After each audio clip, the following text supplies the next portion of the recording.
Don't come to the wedding. Preston's family is old money, and honestly, your cheap clothes and calloused hands will embarrass us. I stared at my sister's text, my world shattering. I thought I was just the family outcast. I didn't know I was actually the governor's missing daughter. For as long as I can remember, I was the ghost haunting the Harrington household. If you looked at our family portraits hanging in the grand, overly polished foyer of our Philadelphia suburban home, you would see 4 people.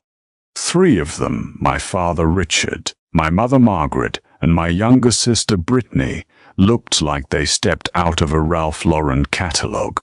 They had perfectly coiffed golden blonde hair, striking blue eyes, and an air of aristocratic superiority that my parents couldn't actually afford. And then there was me, Channing. I had thick, unruly chestnut hair, hazel eyes, and olive skin that tanned deeply in the summer. While Brittany was enrolled in expensive pageants, elite gymnastics, and private SAT tutoring funded by my parents, constantly refinancing their home, I was handed a bus pass and told to figure it out. "You're just built differently, Channing," Abiquit would say, not bothering to hide the distaste in her voice as she wiped an imaginary speck of dust off her pristine countertops. "You're sturdy. Brittany is delicate. She needs our support. You can handle yourself." Handling myself meant getting my first job at 14 at a local garden center to pay for my own clothes. It meant paying my own way through a community college horticulture program, while my parents drained their savings to send Brittany to a private Ivy League university she barely scraped into. I didn't mind the hard work. In fact, I loved it. By the time I was 26, I had built a highly successful, albeit physically demanding, landscaping and botanical design business called Roots and Shoots. My hands were rough, my fingernails often stained with soil, and my uniform consisted of Carhartt overalls and scuffed boots. I was proud of the life I built from the dirt up. But to the Harringtons I was an embarrassment, a blue-collar stain on their desperate facade of high society. This dynamic reached a fever pitch when Brittany announced her engagement to Preston Kensington III. The Kensingtons were mainline Philadelphia royalty. They owned half the commercial real estate in the city and traced their lineage back to the Mayflower. Preston was everything you would expect: arrogant, impeccably dressed, and completely dismissive of anyone who didn't have a trust fund. The first time I met him at a family dinner, he looked at my hands, smirked, and asked if I was going to wash the garden off before touching the silverware. My parents laughed. I sat there in silent humiliation. For 8 months, the wedding preparations consumed my family. Margaret was in a state of sheer manic ecstasy. This was her golden ticket, the social elevation she had craved her entire life. They maxed out their credit cards to pay for a ridiculously lavish country club reception, desperate to match the Kensingtons' wealth. I was entirely excluded from the bridal party. The dresses are custom silk. Channing, Brittany had simpered over lunch one afternoon, inspecting her 5-carat diamond ring. "You have those broad shoulders from hauling dirt all day. It just wouldn't hang right. You can sit in the back with the extended cousins." I swallowed my pride. She was my sister. I loved her, or at least, I loved the idea of the sister she was supposed to be.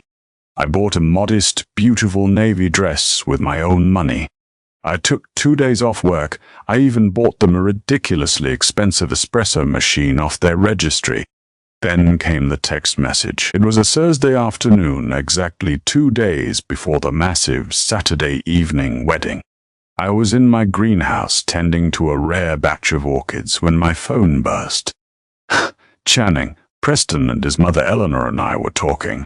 The guest list is just too tight, and there are a lot of state politicians and CEOs coming. Honestly, we think it's best if you don't come to the wedding. You don't fit in with this crowd.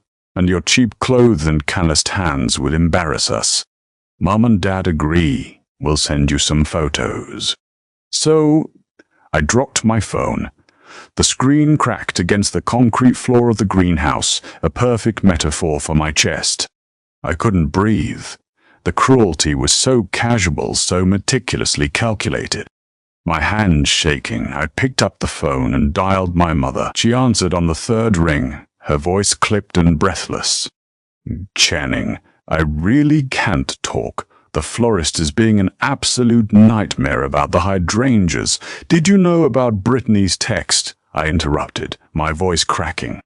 "Did you agree to ban me from my own sister's wedding?" There was a pause on the line. I heard Margaret sigh, a sharp sound of irritation rather than sympathy. "Channing, please don't be dramatic. You have to understand the pressure we are under. Eleanor Kensington is terrifying if she sees you in one of your little off-the-rack dresses, looking like a farmhand. It reflects poorly on us, on Brittany. You always insist on being so rustic. It's for the best. Just enjoy a quiet weekend at home." She hung up just like that. 26 years of trying to earn my family's love vanished into the dial tone. I sank to the floor of the greenhouse, surrounded by the beautiful things I had grown, and wept until my lungs ached. I wasn't just the black sheep. I was nothing to them. I didn't stay home to wallow. Wallowing wasn't in my nature. Instead, I drove to my office and pulled up the files for my newest, most prestigious client. A month prior, my firm had miraculously won a massive public bid to restore the historic gardens at the private residence of Governor Thorin Whitmore in Harrisburg. Governor Whitmore was a beloved figure in Pennsylvania, a tough, working-class kid from Scranton, who rose to power on a platform of anti-corruption and championing the middle class. His wife, First Lady Evelyn Whitmore, was known for her philanthropic work and her genuine, warm demeanor. They wanted the estate gardens completely overhauled in time for a massive charity gala they were hosting on Sunday, the day after Brittany's wedding. I was supposed to have my team finish the work by Friday, but I decided to drive up to Harrisburg myself on Friday morning and personally oversee the final touches. I needed the distraction. I needed to bury my hands in the dirt and forget that my family was celebrating the biggest day of their lives without me. When I arrived at the governor's private estate, the air was crisp. I threw myself into the grueling work. I spent 6 hours on my hands and knees, meticulously planting borders of white roses and blue delphiniums, sweating under the afternoon sun. Around 3 o'clock, the heavy oak doors of the mansion opened. Evelyn Whitmore walked out. She didn't look like a politician's wife. She wore comfortable linen slacks, a loose blouse, and carried a tray with a pitcher of iced lemonade and 2 glasses. "You're going to work yourself to the bone, Channing," Evelyn said warmly, setting the tray down on a wrought iron patio table. "Take a break. Come sit with me." I wiped my brow with the back of my arm, feeling suddenly self-conscious of my dirt-streaked face. "Mrs. Whitmore, I'm fine, really. I want this to be perfect for the gala." "That's Evelyn, and I insist," she smiled, patting the chair next to her. I cautiously sat down, taking the glass of lemonade. As I reached out, she looked at my hands. There was no judgment in her eyes, only a quiet respect. You have hard-working hands," she noted softly. "My father was a carpenter. I always trust people with callouses." How one? The reasons I couldn't explain, the dam broke. Maybe it was her maternal warmth, or maybe I was just so emotionally exhausted, but a tear escaped and tracked a line of dirt down my cheek. I quickly wiped it away, mortified. "I'm so sorry. It's just, my sister is getting married tomorrow, and my family told me my hands were too embarrassing for their society guests." Evelyn's face hardened with instant, fierce indignation. What? That is the most despicable thing I have ever heard. Who on earth would say that to their own flesh and blood? We aren't exactly alike, I mumbled, staring at the condensation on my glass. I've never really fit in. Sometimes I wonder if I was dropped on their doorstep by a stork. Evelyn laughed softly, but as she leaned in, her eyes locked onto mine. Her breath hitched. She froze, her gaze darting frantically between my left and right eye. "It's Mrs. Whitmore?" I asked, unnerved by her sudden pallor. "Your eyes," she whispered, her voice trembling. "They're hazel. But your left iris. You have a distinct amber-colored speck right at the bottom edge, like a tiny crescent moon." "Yeah," I chuckled nervously. "My eye doctor calls it a sectorial heterochromia. It's pretty rare." Evelyn stood up slowly. The pitcher of lemonade on the table rattled. She was staring at me as if she had seen a ghost. Without a word, she reached out, her fingers shaking, and gently pushed my heavy chestnut hair away from the left side of my neck, just below my ear. I tensed. "I have a scar there," I explained quickly. I was born with a severe dermal cleft. My parents said I had surgery when I was just a few weeks old to close it up. It looks like a jagged line." Evelyn let out a sound that I will never forget. It was a half-sob, half-screamer sound ripped from the buried depths of a mother's soul. The glass slipped from her hand, shattering into 100 pieces on the stone patio. "Thorin!" she screamed, turning toward the house. "Thorin, get out here!" Now. The patio doors flew open, and Governor Thorin Whitmore rushed out, trailed by 2 heavily armed state troopers. He took one look at his wife, who was hyperventilating, tears streaming down her face, pointing a shaking finger at me. "Evie, what is it? Are you hurt?" Thorin grabbed her shoulders. "Her eyes, Tommy." Evelyn sobbed hysterically, grabbing his suit lapels. "Look at her left eye. Look at the scar on her neck. Ask her when she was born. Ask her." The governor turned to me, his stern, authoritative face laced with confusion. "Shh, Miss Channing, right? When is your birthday?" "October 12th, 1998, I whispered, entirely terrified by what was happening. All the color drained from Thorin Whitmore's face. He staggered back a step, gripping the back of the wrought iron chair so hard his knuckles turned white. He looked at me, really looked at me, tracing the line of my jaw, the shape of my nose.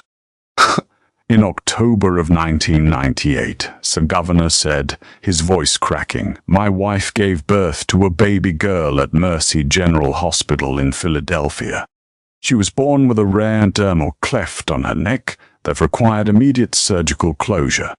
3 days later, while recovering in the neonatal ward, our daughter was taken. Kidnapped right out of her bassinet. The world stopped spinning. The garden, the shattered glass, the heavy breathing of the state troopers, everything faded into white noise. The police searched for years," Evelyn cried, falling to her knees and grasping my dirty hands in hers. "It was a massive scandal. A nurse was suspected, the hospital was sued, but our baby was gone. We never found her, but I never forgot her eyes. She had her father's hazel eyes, but with a beautiful amber crescent in the left one." "No," I stammered, my heart hammering against my ribs. No, my parents are Richard and Margaret Harrington." Richard Harrington?" Thorin interrupted, his tone suddenly shifting from shock to a low, dangerous rumble. He pulled his phone from his pocket. Richard Harrington was the junior defense attorney representing the insurance firm for Mercy General Hospital during the kidnapping litigation. I remember his name from the depositions. A cold dread washed over me. The favoritism, the lack of baby photos of me in the house. Margaret's constant disdain. Within 30 minutes, the estate was locked down. The governor made one phone call to a private, highly cleared geneticist in Harrisburg, Dr. Aris Montgomery. Dr. Arv. Montgomery arrived at the estate with a rapid DNA testing kit, the kind used by law enforcement for immediate, conclusive matches. He swabbed the inside of my cheek, then Evelyn's, then Thorin's. "Oh, we'll process this at the state crime lab myself, not," Montgomery assured the governor. "You'll have definitive results by tomorrow evening." Tomorrow evening. Saturday night. The exact time Brittany would be walking down the aisle to marry Preston Kensington III. I spent that night in a guest suite at the governor's mansion. Evelyn refused to leave my side, sitting in an armchair across from the bed, just watching me sleep as if afraid I would vanish again.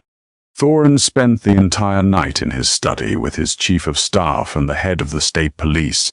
By morning they had uncovered a trail of forged adoption papers, backdated files, and a massive, undocumented wire transfer to a Swiss bank account made by the hospital's insurance firm just weeks before Richard Harrington miraculously adopted a baby through a closed, private agency that didn't actually exist. Saturday evening arrived. In Philadelphia, a 500-person gala was beginning at the most exclusive country club in the state. Margaret, Richard, and Brittany were about to cement their fake legacy. At 6:15 p.m., Dr. Parth Montgomery walked into the governor's drawing room. I stood by the fireplace, my heart in my throat. Thorin and Evelyn flanked me. Dr. Montgomery didn't say a word. He just handed a folder to the governor. Thorin opened it. He read the top line, closed his eyes, and let out a long, shuddering breath. He dropped the folder onto the coffee table. The bold black letters on a summary page were visible to us all. Probability of paternity, 99.999%. Probability of maternity, 99.999%. Governor Whitmore turned to me. The tough, unyielding politician was gone. In his place was a father who had grieved for 26 years. Tears spilled down his cheeks as he pulled me into a crushing, desperate hug. Evelyn joined us, wrapping her arms around us both, sobbing uncontrollably. "Welcome home, my beautiful daughter," Thorin whispered into my hair. "Welcome home." We held each other for what felt like an eternity. But then Governor Thorin Whitmore pulled back. He wiped his eyes, and his expression hardened into something terrifying. It was the face of a man who held the highest executive power in the state, and who had just found out exactly who stole his child. He looked at his watch. It was 6:45 p.m. The governor said, his voice deadly calm. "Get dressed. Channing, I believe you have a sister's wedding to attend, and we are going to give the Harringtons a night they will never, ever forget." The drive from Harrisburg to the Philadelphia Country Club was a blur of flashing red and blue lights. Governor Whitmore had ordered a full state police escort, a convoy of 6 black SUVs tearing down the Pennsylvania Turnpike. I sat in the back seat, sandwiched between Thorin and Evelyn. Evelyn held my hand in a vice grip, her thumb rhythmically stroking the rough, calloused skin she had correctly identified as a mark of honest labor. I was wearing the simple navy blue dress I had purchased for the wedding, the very dress my sister claimed would ruin her aesthetic. Now it felt like armor. At the country club, the scene was a master class in superficial opulence. Through the massive glass windows at the grand ballroom, I could see the reception in full swing. Thousands of white hydrangeas and imported orchids cascaded from crystal chandeliers. Waiters in white tuxedos circulated with trays of Dom Pérignon. The Kensingtons had spared no expense, and my parents, Richard and Margaret, were holding court at the head table, practically glowing with smug satisfaction. Brittany, draped in a custom silk gown that probably cost more than my entire landscaping fleet, was laughing loudly at something Preston had said. They looked perfect, untouchable. "Wait here," Governor Whitmore commanded the lead state trooper as our SUV rolled to a stop at the valet stand. "Seal the exits. No one leaves until I say so. I want an arrest warrant executed the second I give the signal."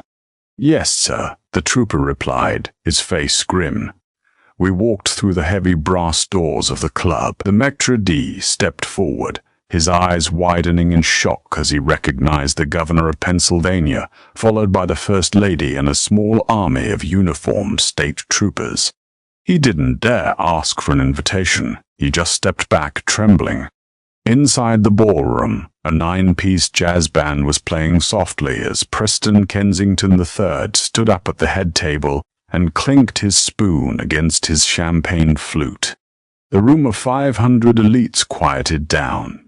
"To my beautiful bride, Brittany," Preston began, his voice dripping with aristocratic drawl, "and to the joining of two of Philadelphia's finest families. It is a rare thing to find a family that matches the Kensington standard, but Richard and Margaret, you have raised a true lady." I felt bile rise in my throat. Thorin placed a strong, steady hand on my shoulder. "Ready," he whispered. I nodded. Thorin gestured to the troopers. Two of them pushed the massive double doors wide open. The heavy wood slammed against the walls with a thunderous crack that echoed over the microphone. The jazz band abruptly stopped. 500 heads turned toward the entrance. Governor Whitmore strode into the room, his presence instantly commanding the cavernous space. Evelyn and I walked right beside him. 4 state troopers marched behind us. The silence in the room was absolute. Then a murmur broke out among the politicians and CEOs who recognized their governor. But the real reaction came from the head table. Margaret's champagne flute slipped from her fingers, shattering on the polished parquet floor. Richard stood up, his face draining of all blood, resembling a wax figure left out in the sun. Brittany's jaw dropped, her eyes locked furiously on me. "Channing," Brittany hissed into the silence, forgetting her delicate society persona.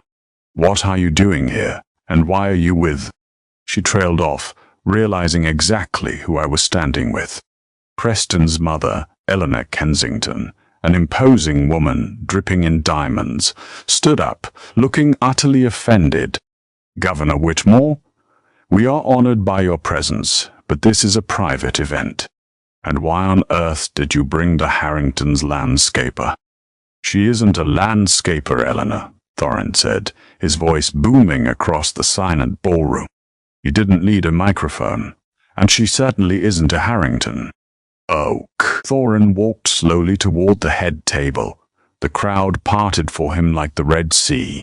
I stayed at his side, my head held high. I looked directly into Richard's eyes. The arrogant, dismissive man who had spent 26 years treating me like a burden was now visibly shaking, his hands gripping the edge of the table. "Richard Harrington," Thorin said, stopping just 5 feet away from the man who had stolen me. "In October 1998, you were a junior attorney representing the insurance firm for Mercy General Hospital. An infant was kidnapped from the neonatal ward, a massive scandal. The hospital was facing a multi-million-dollar lawsuit." "Governor, I have no idea what you're talking about," Richard stammered, his voice an octave too high. "This is highly inappropriate. You made it disappear, didn't you?" Thorin roared, his political composure finally breaking, replaced by the righteous fury of a father. "The insurance company paid someone off. You forged closed adoption records. You took my daughter to hide the hospital's gross negligence, and you've spent the last 26 years treating her like dirt because you couldn't stand the sight of the crime you committed." The ballroom erupted into chaos. Gasps, shrieks, and frantic whispers filled the air. Preston Kensington dropped his microphone. Eleanor Kensington clutched her pearls, physically backing away from Margaret. "That's a lie," Margaret screamed, her perfectly powdered face contorting into an ugly mask of panic. "She's our daughter. You're crazy." Evelyn stepped forward, her voice shaking but filled with undeniable authority. We ran a rapid DNA test this afternoon, Margaret. Processed directly by the State Crime Lab. 99.999% match. You are not her mother. You are a kidnapper. You stole my baby, and then you had the audacity to text her yesterday and tell her she was too much of an embarrassment to attend this wedding. Evelyn turned to the crowd, pointing a shaking finger at the Harringtons. They told her not to come because her hands were calloused from hard work, because she didn't fit into their high society. Well, they were right about one thing. She doesn't belong with you. Arrest them, Governor Whitmore commanded, turning to the troopers. It happened so fast it felt like a movie. State troopers bypassed the towering wedding cake and flanked the head table. They pulled Richard's arms behind his back, the metallic click of handcuffs snapping shut, echoing loudly over the stunned crowd. Margaret fought wildly, kicking at the officers, her designer dress tearing at the seam as she was restrained and read her Miranda rights. "Preston, do something." Brittany shrieked, bursting into tears as she watched her parents being dragged away. "Call your lawyers. They're ruining my wedding." Preston didn't move to help her. Instead, Eleanor Kensington stepped forward, her face a mask of cold, calculating self-preservation. High society has no loyalty when a scandal of this magnitude hits. "There will be no lawyers, Brittany," Eleanor said icily. "The Kensingtons do not associate with felons, and we certainly do not marry into families of kidnappers." She turned to her son. "Preston, we are leaving. We will have this marriage annulled by Monday morning." "Preston, please." Brittany sobbed, reaching out to grab his tuxedo jacket. Preston brushed her hand away as if she carried a disease. He looked at me, then at the governor, and quickly scurried after his mother, leaving Brittany standing alone at the altar of her shattered social ambitions. The guests were already rushing for the exits, desperately trying to distance themselves from the imploding Harrington family. Within 15 minutes, the opulent ballroom was entirely empty, save for the untouched plates of filet mignon, the weeping bride in her ruined silk dress, and my real family. I looked at Brittany. For a brief second, I felt a pang of pity. But then I remembered the text. I remembered the 26 years of being treated like a second-class citizen in my own home. I didn't owe her anything. "Let's go home, Jennings," Thorin said softly, wrapping a protective arm around my shoulders. "Yes," I breathed out, the weight of the last 2 decades finally lifting off my chest. "Let's go home." The aftermath of the country club arrest dominated national headlines for months. The trial was swift and merciless. Richard and Margaret Harrington were found guilty of conspiracy, kidnapping, and fraud. They were sentenced to 20 years in federal prison. The insurance company executives who orchestrated the payoff were also indicted, leading to one of the largest corporate dismantling in Pennsylvania history. As for Brittany, without her parents' money or the Kensington name, her world collapsed. She was forced to drop out of her elite circles and eventually moved out of state, taking a job as a receptionist. We never spoke again. My transition into the Whitmore family was overwhelmingly beautiful. Thorin and Evelyn didn't try to change me. They didn't put me in silk dresses or force me to attend pageants. They celebrated the woman I had become, in spite of the Harringtons. I legally changed my name to Channing Whitmore, but I absolutely refused to give up my business. In fact, Roots and Shoots exploded in popularity. Governor Whitmore famously gave a press conference on the steps of the Capitol, holding my dirt-stained hand high in the air. My daughter was told her calloused hands were an embarrassment, he told the flashing cameras, tears shining in his eyes. But these hands built a life from the ground up. These hands represent the very best of hard work and resilience. I have never been prouder of anything in my life.